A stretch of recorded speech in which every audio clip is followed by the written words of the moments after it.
بسم الله الرحمن الرحيم. السلام عليكم ورحمة الله وبركاته.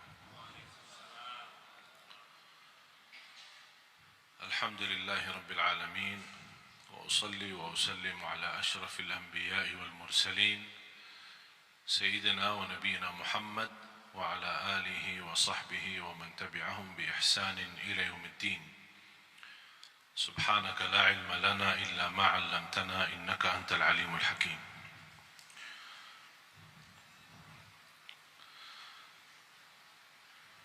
Alhamdulillah, syukurillah atas izin Allah subhanahu wa ta'ala kita bisa berduduk bersama di majlis ilmu yang mudah-mudahan menjadi majlis yang bermanfaat untuk kita semua. Dan jujur saja, saya baru tahu ada jadwal di Masjid BI ini. Karena informasi yang saya terima untuk datang untuk membahagiakan saudara kita tunanetra yang berada di tengah kita, mereka mendapatkan bantuan wakaf Quran Braille digital. Yang alhamdulillah atas izin Allah diberikan kemudahan karya saya dan tim membuat sebuah Quran yang sangat mudah, ringan dan sangat praktis untuk saudara kita tunanetra, dan alhamdulillah menerima penghargaan dari Qatar, dari Mesir, dari Malaysia. Quran yang baru ini termasuk pertama kali sedunia diadakan di Indonesia. Dibandingkan dengan Quran Braille manual, Quran Braille manual antara 15 sampai 24 kilogram. Tapi dengan Quran baru yang digital bisa dibawa kemana-mana oleh saudara kita tunanetra, dan mereka bisa menghafal, bisa mempelajari, dan alhamdulillah atas izin Allah sudah terbagi lebih dari 2.300 Quran Braille digital. Dan malam ini ada sebagian mereka yang hadir, kita insyaAllah akan bantu bekerjasama dengan guru kita Kiai Haji Agim. Terima kasih kepada beliau memberikan kesempatan kita bisa salurkan bantuan untuk mereka. Dan insyaAllah yang punya keluarga di Surabaya tanggal 6 Desember besok, insyaAllah acara yang terbesar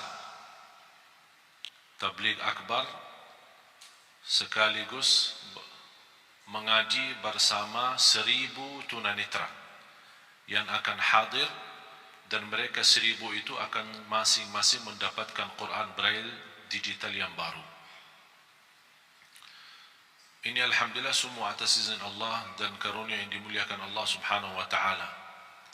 Karena saya memperhatiin tunanetra itu luar biasa. Walaupun mereka memiliki keterbatasan, tapi minatnya, semangatnya untuk belajar dan menghafal Al-Quran yang luar biasa. Dan sudah saya 2 kali mengundang seorang dari Madinah, namanya Jihad.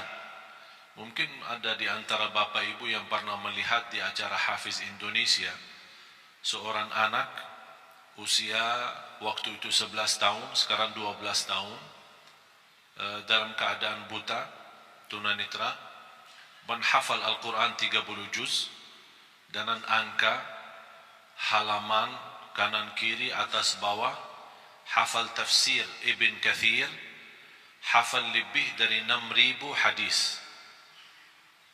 Beliau sudah mendapatkan juara internasional anak cilik sedunia menghafal Al-Quran, dan juga dapat juara internasional anak yang paling kecil, buta, tunanetra, tapi bisa menghafal sebanyak 6.000 hadis. Jadi di lomba Al-Quran dia juara 1, di lomba hadis dia juara 1. Namanya Jihad. Yang berkeinginan melihat rekaman di YouTube tinggal tulis saja Jihad Al-Maliki. Dan mudah-mudahan ada kesempatan bisa kita undang lagi ke acara yang lebih besar yang saya tunggu-tunggu dan menjadi cita-cita saya. InsyaAllah kita adakan, mudah-mudahan kalau masih kita punya umur, menyambut bulan Ramadan sekaligus menghadirkan 10.000 tunanetra untuk mendapatkan wakaf Al-Quran. InsyaAllah akan dihadiri salah satu imam besar Masjidul Haram bersama ananda kita Jihad Al-Maliki ini. Para jamaah sekalian, karena saya baru tahu ada penajian atau tugas saya berceramah, dan berarti saya belum siapkan metode atau materi, tapi saya baru ingat. Saya ingin menyampaikan, membagi bersama Bapak Ibu ilmu bagaimana luar biasa keindahan dan keajaiban Al-Quran. Subhanallah, bukan sampai hari ini, bahkan sampai hari kiamat tidak akan habis keindahan Al-Quran, tidak akan habis keajaiban Al-Quran, tidak akan habis kemukjizatan Al-Quran. Al-Quran diturunkan bukan hanya untuk dibaca, tapi inti dari diturunnya Al-Quran adalah untuk ditadabburi dan dihayati. Salah satu ayat yang membuat saya berfikir, bahkan sebab ayat tersebut membuat saya berhenti, bertahan, tidak melanjut kebiasaan rutin saya mengkhatam Al-Quran. Ini sudah masuk hari kelima. Masuk hari kelima, saya belum mampu melanjut bacaan tilawah rutin saya untuk mengkhatam Al-Quran. Sebab dua ayat ini. Di surat Fatir, mudah-mudahan Bapak Ibu bisa tertulis dua ayat ini, ditulis, difahami, dibelajari, kalau bisa hafalkan. Dua ayat ini di surat Fatir, surat 35, ayat 29 dan 30. Saya mohon dibantu kalau ada Quran terjemahan. Ada Quran yang bawa Quran terjemahan ada. Sekarang HP kita semua ada Quran terjemahan. Bisa yang berkenan maju ke depan membacakan terjemahan. A'udzu billahi minasy syaithanir rajim. Bismillahirrahmanirrahim. إن الذين يتلون كتاب الله وأقاموا الصلاة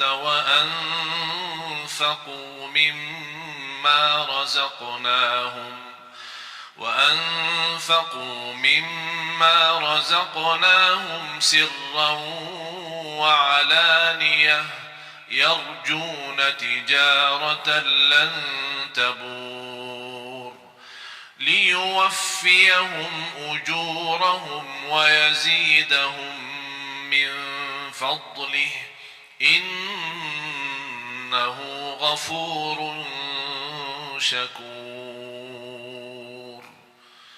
صدق الله العظيم.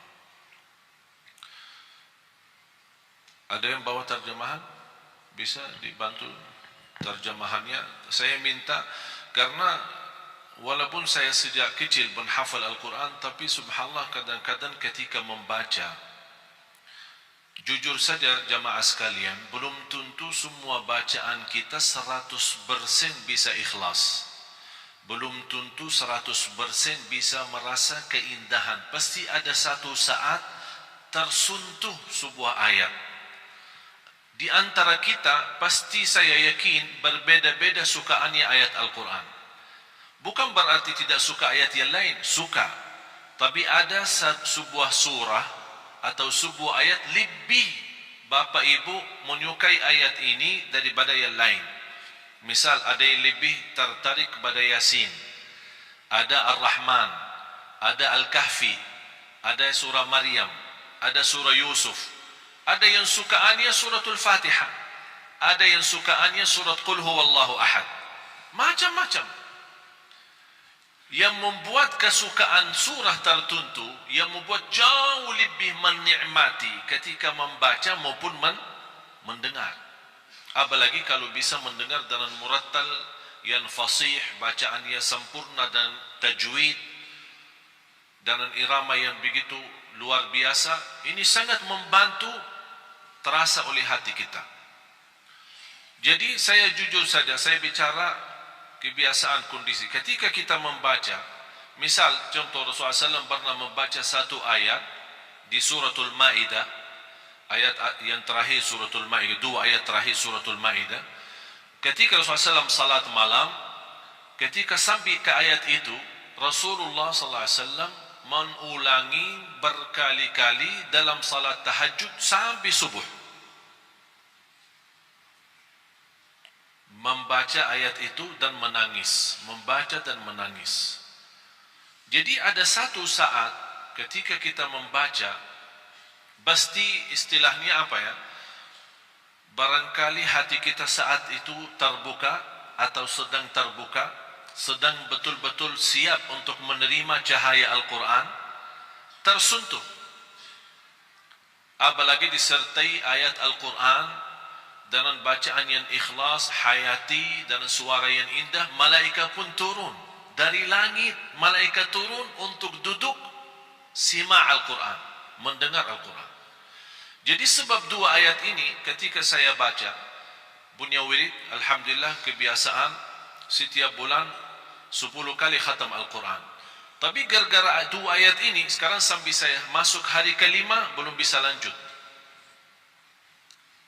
Karena ada banyak pesan-pesan dari ayat, tapi sayang sekali, sebagaimana kata Sayyidina Uthman ibn Affan, wallahi law tahurat qulubuna ma syabi'na min kalami rabbina.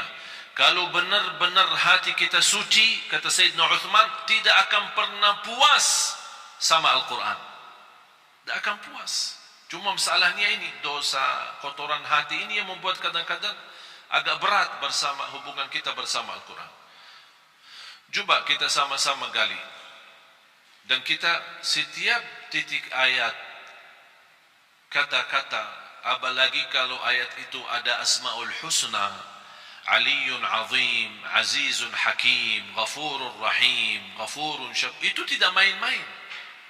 Ada hikmah, bahkan ada hubungan yang amat mendalam antara Asma'ul Husna sama ayat yang dibahas itu.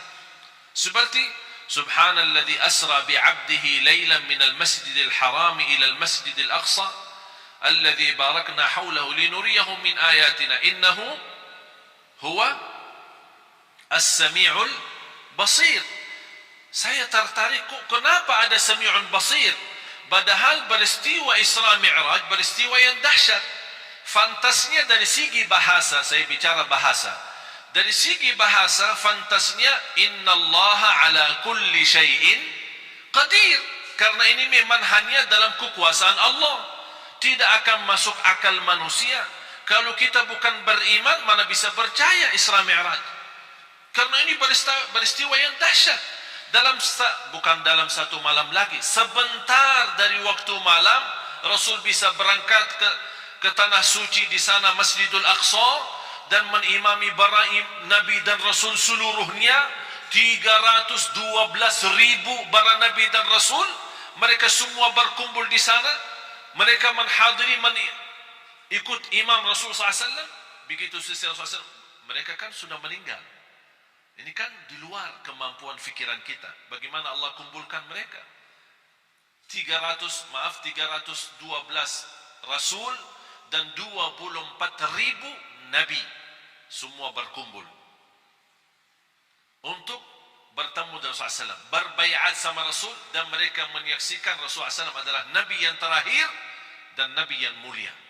Baru Rasulullah SAW selesai salat, naik ke langit, tumbus sampai 7 lapisan langit, terima perintah salat, kemudian turun. Di berbagai macam riwayah disebutkan, di antara salah satu riwayah, tempat tidur Rasulullah masih hangat. Kalau kita bangun tidur kan masih hangat kan? Sambil mandi gimana tempat tidur? Sudah dingin kan? Begitu Rasulullah SAW bisa ke Masjidul Aqsa, bisa ke langit yang ketujuh, bertemu Allah, dan turun lagi, tapi tempat tidurnya masih hangat. Berarti ini apa? Ini kekuasaan yang dahsyat. Hanya yang dimiliki hanya Allah Subhanahu wa ta'ala. Jadi kata innahu ala kulli syai'in qadir, hanya Allah yang maha kuasa atas segala sesuatu. Tapi kenapa innahu di ayat ini, innahu huwas sami'ul basir? Ada hikmah. Seperti juga ayat yang kita akan belajari, innahu ghafurun syakur. Tidak ada main-main dalam ucapan ayat Al-Quran, apalagi yang terkait dengan Asmaul Husna. Coba silahkan. Sesungguhnya orang-orang yang selalu membaca kitab Allah, Al-Quran, dan melaksanakan sholat, selalu orang-orang yang selalu, ini sifat mereka. Saya cuma ingin hubungkan antara sifat mereka, apa hubungannya dengan Asmaul Husna di ayat terakhir, innahu ghafurun syakur. Di antara sifat mereka selalu membaca Al-Quran. Kalau yang selalu membaca Al-Quran bukan dinamakan qari, bukan dinamakan orang suka baca, tapi yang dinamakan orang selalu baca Al-Quran itu tilawatul Quran. Tilawatul Quran berarti itu orang yang betul selalu membaca Al-Quran. Nanti di hari kiamat orang yang suka selalu baca Al-Quran dipanggil hari kiamat, iqra warqa warattil kama kunta turattilu fid dunya. Bacalah, naiklah, karena setiap kita baca akan naik posisi kita di dalam surga. Bahkan kata Rasulullah SAW di dalam hadis itu disebutkan warattil, tertillah sebagaimana kamu tertil di dunia. Tilawah. Innal ladzina yatluna kitab Allah. Sampai di dalam bahasa ayat itu yatluna, mereka yang selalu membaca kitab Allah. Ini sifat pertama. Terus dan melaksanakan sholat dan menginfakkan sebagian rezeki. Selalu kalau ada bahasan salat tidak ada kerjakan salat, tapi selalu ada mendirikan salat. Iqamus salat wa aqimus salat. Iqamatus, kata iqama, aqimu, ini semua bahasa mendirikan salat. Saya tidak akan teliti satu-satu karena mohon maaf kalau saya mau bahas dua ayat ini mungkin sampai malam tidak cukup. Karena dua ayat ini membuat saya berhenti, bahkan saya suka membaca dua ayat ini. Habis Allah bukakan hidayah, berkali-kali sunnah qabliyah ba'diyah, saya selalu ulang dua ayat ini. Walaupun sudah hafal, tapi namanya kadang-kadang terbuka hati kepada sebuah ayat atau sebuah pesan dari Allah yang ingin disampaikan. Jadi sifat mereka adalah yang mengerjakan tilawah, selalu baca Al-Quran. Yang kedua, mendirikan salat. Ini bahasa salat itu perlu panjang lebar kita bahas, mendalami. Yang ketiga, dan menginfakkan sebagian rezeki yang kami anugerahkan kepadanya. Subhanallah. Selalu kalau kita perhatiin, wa anfaqu mimma. Di suratul Baqarah, alladzina yu'minuna bil ghaibi wa yuqimuna as-salata. Terus, wa mimma. Dalam bahasa bacaannya pun namanya huruf kecil atau huruf tarqiq, tidak boleh dibaca wa mimma, wa mimma. Menurut saya cara Allah menyampaikan kepada kita memanjahi kita. Allah memanjahi kita, tawaran yang memanjahi kita. Bagaimana Allah memanjahi kita? Wa mimma, anugerah yang Allah berikan, rezeki yang begitu banyak, Allah tidak minta semuanya, tapi wa mimma, sedikit. Wa mimma razaqnahum yunfiqun. Tapi apa yang diinginkan oleh mereka ketika mereka berkenan menginfakkan sebagian harta yang Allah anugerahkan kepada mereka secara diam-diam maupun terang-terangan, mereka ingin terus mereka itu mengharapkan perdagangan yang tidak akan rugi. Ada yang punya jaminan bisnis apapun di dunia ini tidak akan rugi? Ada yang bisa punya jaminan? Allah tawarkan sebuah usaha tidak akan merugi. Itu namanya bisnis sama Allah. Tidak akan merugi, terjamin. Jangan khawatir rugi. Dan yang tiga, selalu baca Al-Quran, mendirikan salat, infakkan sebagian rezeki. Dan saya ingin hubungkan, karena waktunya singkat, saya ingin hubungkan antara tiga hal ini dengan innahu ghafurun syakur. Terus? Agar Allah menyempurnakan pahalanya kepada mereka dan menambah karunia-Nya. Allah bukan hanya berkata usaha ini, bisnis ini, perdagangan ini tidak akan merugi, tapi Allah menambah supaya kita lebih yakin Allah janji liyuwaffiyahum ujurahum, akan sempurnakan pahala. Jadi jangan khawatir ketika kita beramal tilawatul Quran walaupun ada kekurangan, salat kita walaupun masih banyak bocor, belum bisa ikhlas dan khusyuk. Jangan khawatir, Allah sudah janji akan Allah sempurnakan pahalanya. Jadi jangan salah Allah hitungkan pahala. Yang penting kita fokuskan hitungkan dosa-dosa kita. Soal pahala, Allah sudah menjaminkan sempurna. Hanya cukup itu saja. Allah masih menjanjikan hal lagi supaya kita lebih mantap keyakinan kita terhadap janji Allah. Karena manusia sekarang lebih yakin kepada janji manusia daripada janji Allah. Terus apa yang Allah janjikan? Kepada mereka dan menambah karunia-Nya. Sungguh Allah Maha Pengampun, Maha Mensyukuri. Dan menambah karunia-Nya. Di sini apa karunia? Allah sebutkan? Allah tidak sebutkan. Ada sebuah istilah dalam bahasa tafsir. Kata ulama, kalau Allah menjanjikan sesuatu, tapi Allah sembunyikan, tidak sebutkan, seperti kata ini, Allah menjanjikan sempurna pahala dan menambah karunia. Di sini karunia tidak disebutkan. Karunia apa? Kata ulama, itu namanya akan Allah memberikan kekaruniaan yang tidak ada batas. Yang jelas, karunia tersebut akan pasti menenangkan hati. Sebagaimana janji Allah di surat As-Sajdah. Saya sambungkan ayat ini dalam surat As-Sajdah ayat 16. فَلَا تَعْلَمُ نَفْسٌ مَا أُخْفِيَ لَهُم مِّن قُرَّةِ أَعْيُنٍ جَزَاءً بِمَا كَانُوا يَعْمَلُونَ.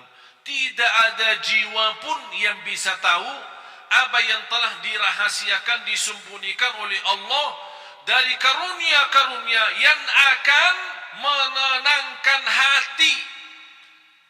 Itu kata siapa? Allah. Yang jelas akan menenangkan hati.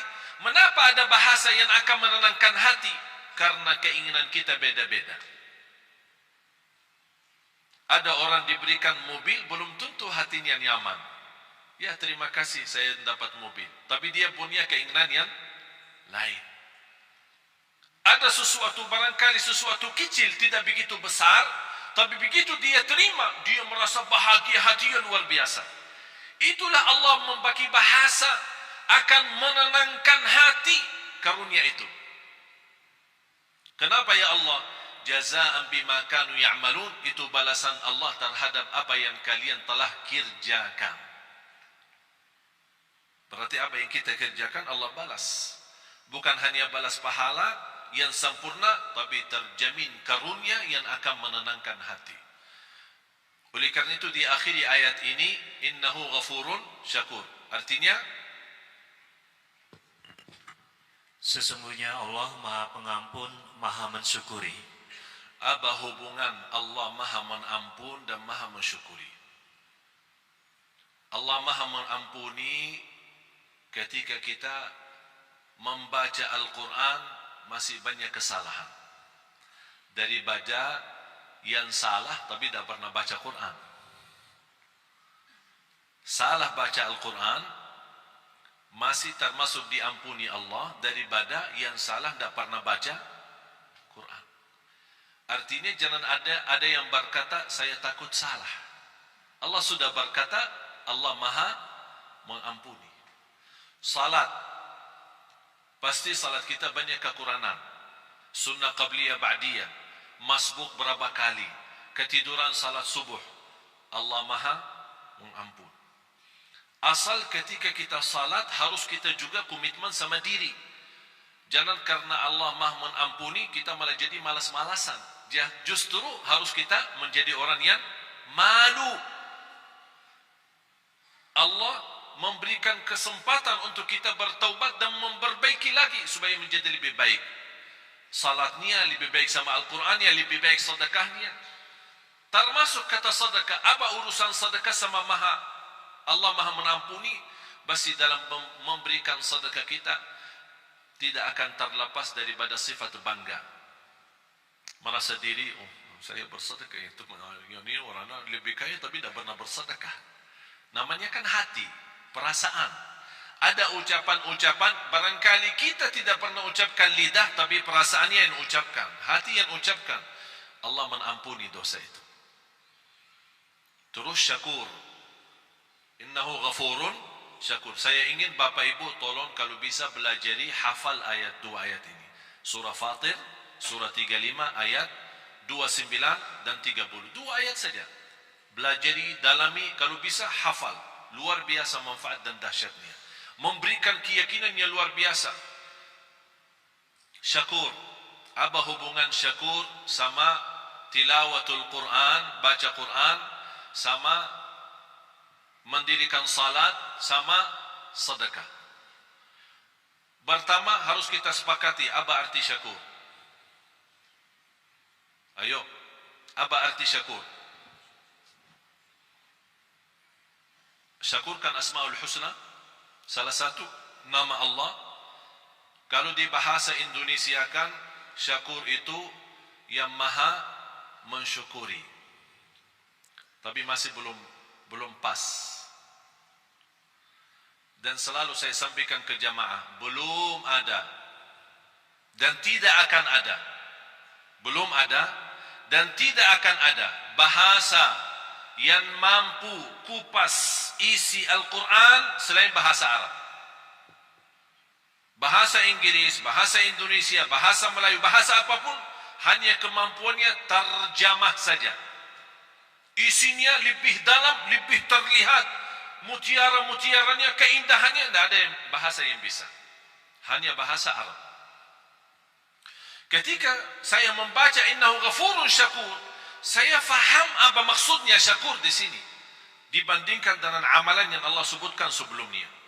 Syakur dalam bahasa Arab, tolong hafal. Huwa alladhi yu'ti al-ajra al-kathir bil-amalil qalil.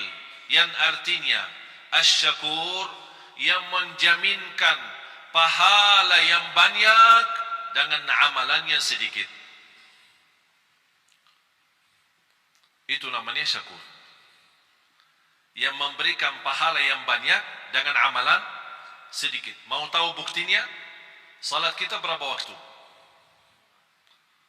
Salat kita berapa waktu? 5. Allah berikan pahala berapa? Tahu enggak pahala salat? 50. Waktu Isra Mi'raj, Allah menetapkan 5 waktu. Apa kata Allah kepada Nabi Muhammad? Kepada umatmu, saya perintah 5 waktu dikerjakan, tapi pahalanya 50. Hadis Rasulullah SAW, barang siapa yang menjaga sunnah qabliyah ba'diyah 12 rakaat, di Sahih Muslim, 12 rakaat sehari dan semalam, yang namanya sunnah qabliyah ba'diyah, dapat rumah di dalam surga.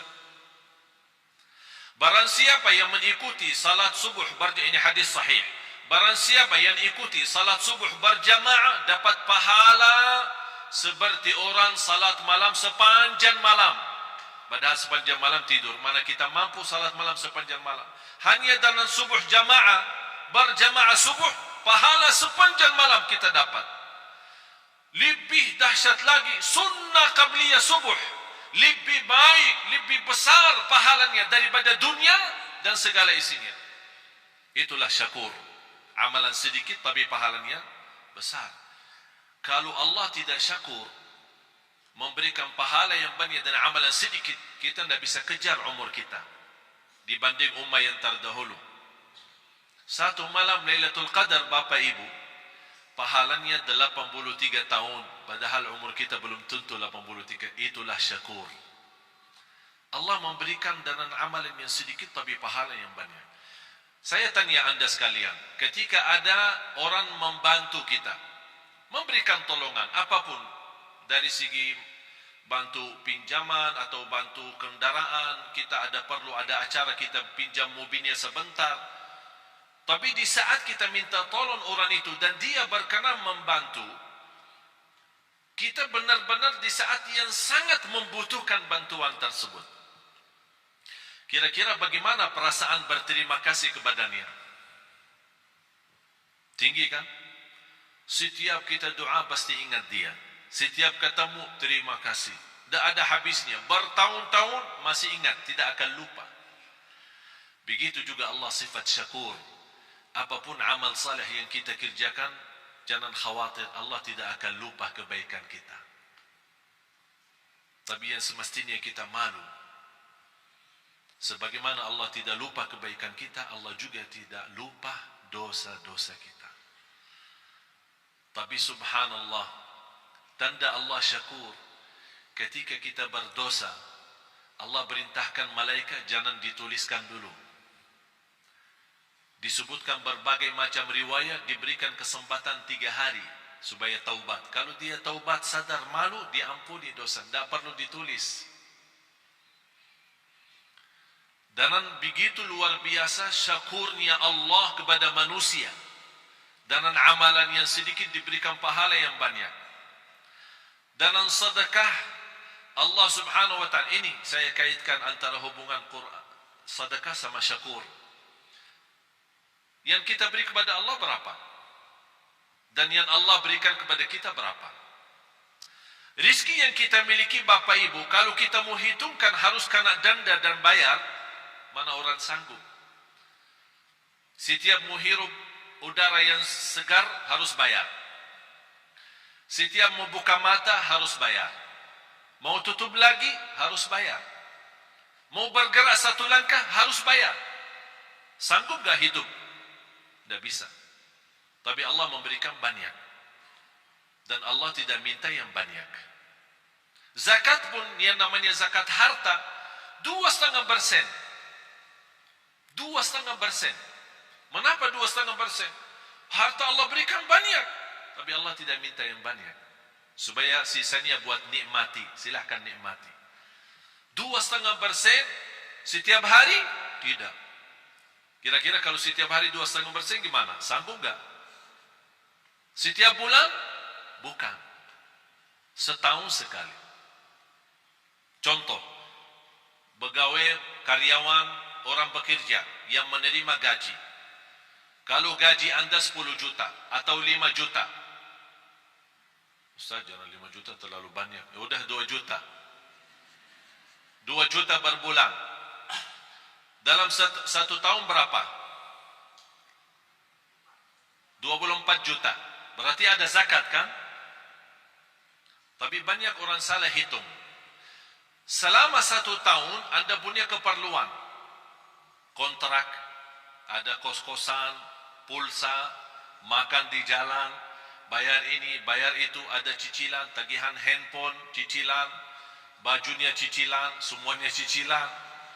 Jadi bayarkan tagihan sana sini. Ternyata akhir tahun, pas kita mau hitungkan tabungan terisi atau tersisa dari sepanjang tahun gaji, ternyata yang tersisa hanya 800.000. Berarti anda tidak ada zakat. Anda tidak ada zakat. Karena yang terhitung bukan berapa gaji, tapi berapa yang tersisa dari gaji. Faham Bapak Ibu? Tapi kalau bersedekah bebas. Zakat wajib, sedekah bebas. Bahkan ada orang punya kelebihan bersedekah tapi tidak pernah zakat. Kenapa tidak pernah zakat? Karena tidak pernah ada uang. Begitu datang uang, sedekah. Datang uang lagi, sedekah. Berarti zakat tidak ada. Alhamdulillah sekarang umur saya 39, sebentar lagi mau 40. Saya seumur saya sampai titik ini, saya tidak pernah zakat harta. Tidak pernah zakat harta. Kok masa Ustaz tidak pernah zakat? Kan zakat salah satu rukun Islam. Tidak pernah zakat. Kenapa? Karena saya tidak suka simpan duit. Tidak suka simpan. Kalau begitu suka simpan, Allah ajarkan, jangan lupa zakat. Supaya Allah biasakan manusia jangan suka simpan duit. Jangan terlalu cinta dunia. Kalau sudah duit terkumpul, begitu mulai kurang angka-angkanya, mulai pusing, sakit. Yang awal-awalnya 50 juta, banyak nolnya, begitu kurang nol, ini nolnya kemana ini? Ternyata nol berharga. Allah menajarkan supaya kita jangan terbiasa cinta nol itu. Supaya mudah membagi. Banyak yang Allah janjikan. Oleh karena itu, titipan yang Allah berikan itu pun Allah tidak perintahkan harus keluarkan semua. Hanya sebagian. Karena Allah syakur, akan Allah berterima kasih kepada anda yang berkenan menwakafkan, berkenan membantu, berkenan mensedekahkan di jalan Allah. Bagaimana tanda Allah berterima kasih kepada kita? Akan Allah berikan kelebihan dan karunia yang Allah sudah janjikan dalam ayat itu. Karunia-karunia yang tidak pernah diduga. Bisa karunia keturunan, bisa karunia penghafal Al-Quran. Ada orang dan Masya Allah rajin sedekah. Saya punya ibu. Ibu saya orang awam. Bukan ulama, bukan ustazah. Awam. Bahkan termasuk buta huruf, dah bisa baca Quran. Baru saja mulai baca. Bagaimana dia bisa memiliki anak 12? Termasuk saya. 12 bersaudara, 9 laki-laki, 3 perempuan. Di antara 12, 10 penghafal Al-Quran, 30 juz, bukan juz 30. Soalnya mohon maaf, kalau di Indonesia bilang hafiz, banyak orang bilang hafiz. Tapi hafiz cuma juz amma, juz 30. Sudah dianggap diri hafiz. Kalau gelar hafiz kita di Madinah, kalau orang sebut hafiz, berarti yang dimaksud hafal 30 juz. Karena kemarin di tes, ada beberapa saudara kita, para hafiz kita kumpulkan, ada lamaran kerjaan di Qatar, di negara Qatar, mencari imam-imam dan muazzin dari Indonesia.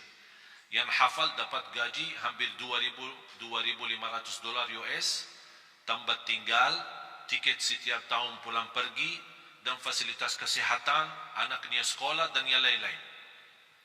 Tapi syaratannya hafal 30 juz. Banyak daftar melalui yayasan kami, diberikan kepercayaan, datang mereka daftar, hafal, hafal, hafal, hafal. Semua daftar.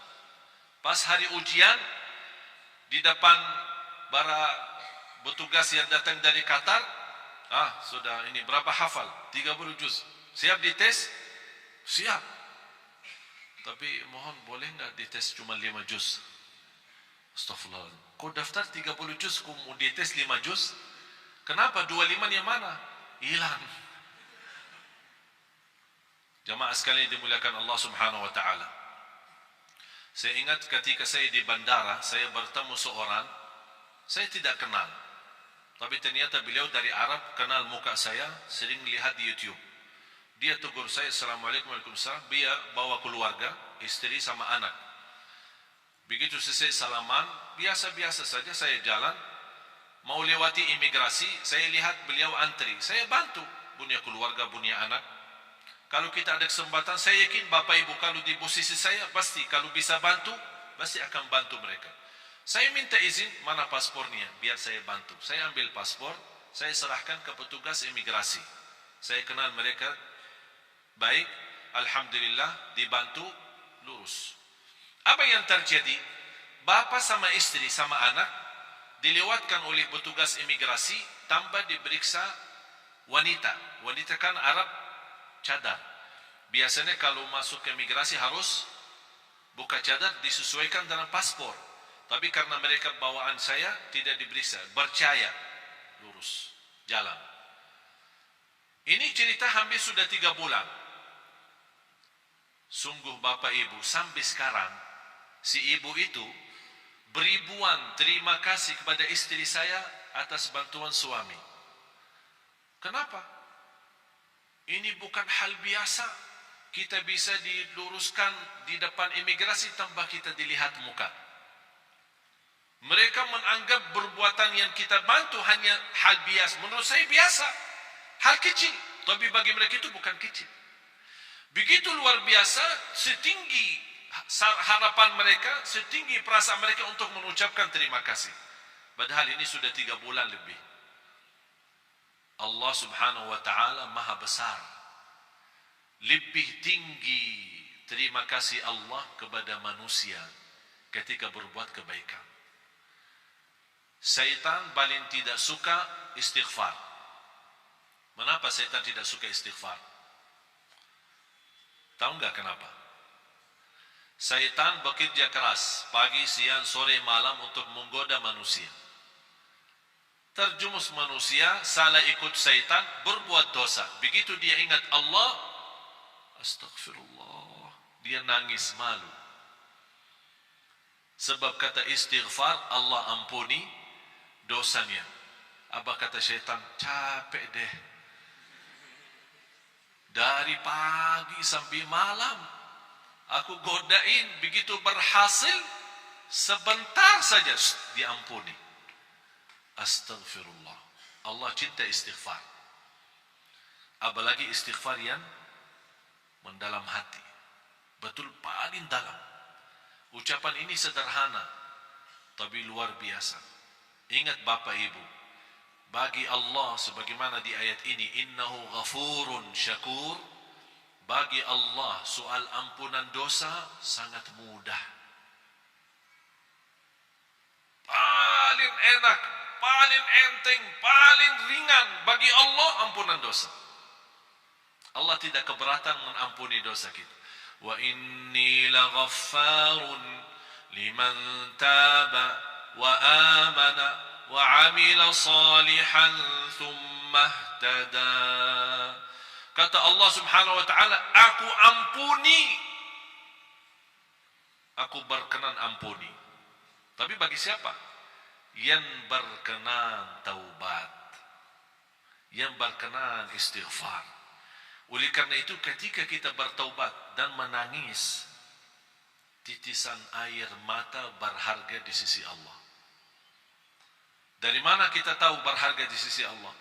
Ternyata Rasulullah SAW bersabda, "Ainun la tamassaha an-nar, ainun bakat min khasyatillah."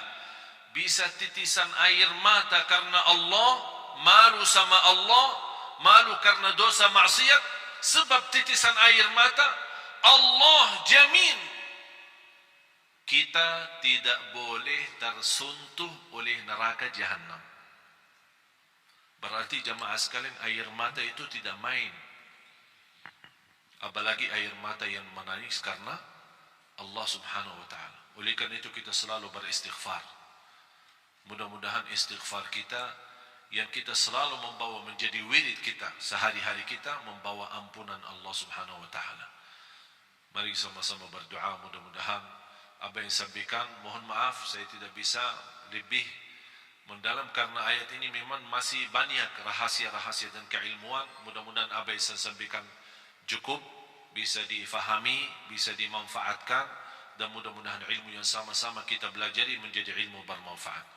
Amin ya rabbal alamin. Bismillahirrahmanirrahim. Alhamdulillahi rabbil alamin. Allahumma salli ala Sayyidina Muhammad wa ala ali Sayyidina Muhammad. Ya Allah, ya Dzal Jalal wal Ikram, berilah kepada kami petunjuk kepada jalan yang lurus. Hidupkanlah kami dalam keadaan iman, wafatkanlah kami dalam keadaan Islam, akhiri hayat kami dengan husnul khatimah. Ya Allah, jadikan kami senantiasa bersama hamba-hamba-Mu yang salih-salih. Ya Allah, aku mohon untuk semua yang hadir di saat ini dan selepas acara ini, masing-masing diampuni oleh Allah segala dosanya, disucikan hatinya, dibersihkan jiwanya, diselamatkan setiap langkah-langkahnya. Ya Allah, jadikan sisa umur kami, ya Allah, lebih baik daripada yang sudah lalu. Pimpinlah kami, ya Allah, agar kami membawa keluarga bahagia, sakinah, mawaddah, rahmah. Keturunan kami anak salih salihah. Ya Allah, yang belum berjodoh, berikan ya Allah berjodoh yang menenangkan hati, yang membawa nama baik Islam untuk keluarganya. Birahmatika ya arhamar rahimin. Atas izin-Mu ya Allah, kami sama-sama berkumpul di masjid ini. Ya Allah, atas izin-Mu berilah kepada kami kemuliaan, sama-sama jumpa lagi di dalam surga-Mu ya Allah, di dalam surga-Mu ya Allah, bersama Nabi Muhammad sallallahu alaihi wasallam. برحمتك يا أرحم الراحمين. اللهم اغفر لنا ya Allah, jadikan kami semua ahlul Quran, ahlul Quran, penghafal Al-Quran, berakhlak-akhlak Al-Quran, yang berjiwa-jiwa Al-Quran, yang berjuang untuk Al-Quran, agar kami mampu menjadikan Al-Quran membumi di Indonesia ya Rabbal Alamin. برحمتك يا أرحم الراحمين. ربنا تقبل منا إنك أنت السميع العليم وتب علينا إنك أنت التواب الرحيم. ربنا آتنا في الدنيا حسنة وفي الآخرة حسنة وقنا عذاب النار. وصلى الله على سيدنا ونبينا محمد وعلى آله وصحبه وبارك وسلم والحمد لله رب العالمين. آخر الكلام سبحانك اللهم وبحمدك أشهد أن لا إله إلا أنت أستغفرك وأتوب إليك. والسلام عليكم ورحمة الله وبركاته.